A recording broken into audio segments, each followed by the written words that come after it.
This is my favorite news of the day. Look at this bill proposed by the new Republican governor of South Dakota named Kristi Noem. It's Senate Bill 189, if you're keeping track, and I'll just read it. For an act entitled, an act to establish a fund to receive civil recoveries to offset costs incurred by riot boosting, to make a continuous appropriation therefore, and to declare an emergency. Riot boosting. Have you ever heard that term before? I haven't.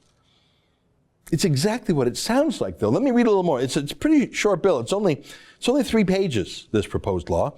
1 page is practically all just definitions. They define riot. We all know what a riot is. And then they define riot boosting. I love that word. Here, let me read about riot boosting.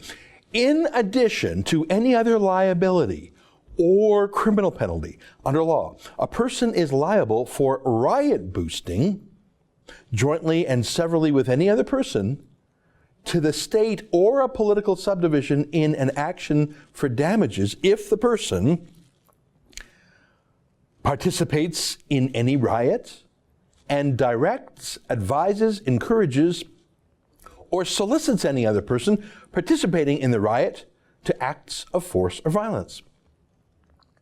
Does not personally participate in any riot, but directs, advises, encourages, or solicits other persons participating in the riot to acts of force or violence, or upon the direction, advice, encouragement, or solicitation of any other person uses force or violence, or makes any threat to use force or violence, if accompanied by immediate power of execution by 3 or more persons acting together and without authority of law. Okay, now I think that's pretty plain English. It was a little bit repetitive, actually. First of all, it says that riot boosting doesn't replace any existing crime. It creates a new offense. Second, it says that riot boosting means if you whip up a riot, if you direct it, if you advise it, if you encourage it, those are the words. You don't actually have to be a rioter yourself. You just have to incite it. Or if you're part of it and there are 3 or more of you and you threaten violence and you have the power to immediately do it, they're going to get you for riot boosting. So this is going after the Gerald Buttses and the Tzipporah Bermans of the world, the World Wildlife Funds, the Greenpeaces, the Sierra Clubs. This is going after that Standing Rock Reservation mass riot. Because all of a sudden riots aren't about fundraising opportunities for Greenpeace anymore. That's what they do, right? They commit a crime and then they fundraise off it. No. Now, under this riot boosting law, if you're going to have some violent protest, it just became a horrible, horrible trap for your environmental group. Penalties, offenses, legal troubles, huge fines. Let me read some more. A person is subject to the jurisdiction of the courts of this state, South Dakota, for riot boosting that results in a riot in this state, regardless of whether the person engages in riot boosting personally or through any employee, agent, or subsidiary. Holy cow, how awesome is that? See, the Tides Foundation is headquartered in San Francisco, as are many other eco-extremist. Tzipporah Berman's group is in Washington State, I believe. The Rockefeller Brothers Fund obviously is in New York. But now all of them are liable in South Dakota if they boost riots in South Dakota. I love it. I'm going to read some more. It's a very short bill. I've almost read the whole thing to you.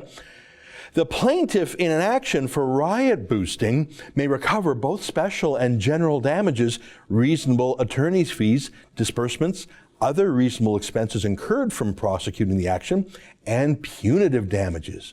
A defendant who solicits or compensates any other person to commit an unlawful act or to be arrested is subject to 3 times the sum that would compensate for the detriment caused.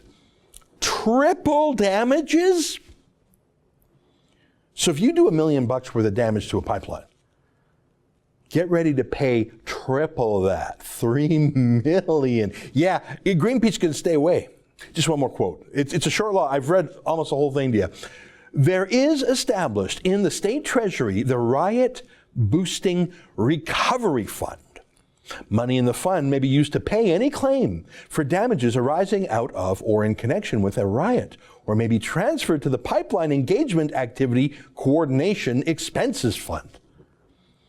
So companies can be compensated. I like that. So I think this contemplates either a private prosecution from a pipeline company or the state of South Dakota going after the bad guys and putting their cash in a piggy bank for anyone who was harmed.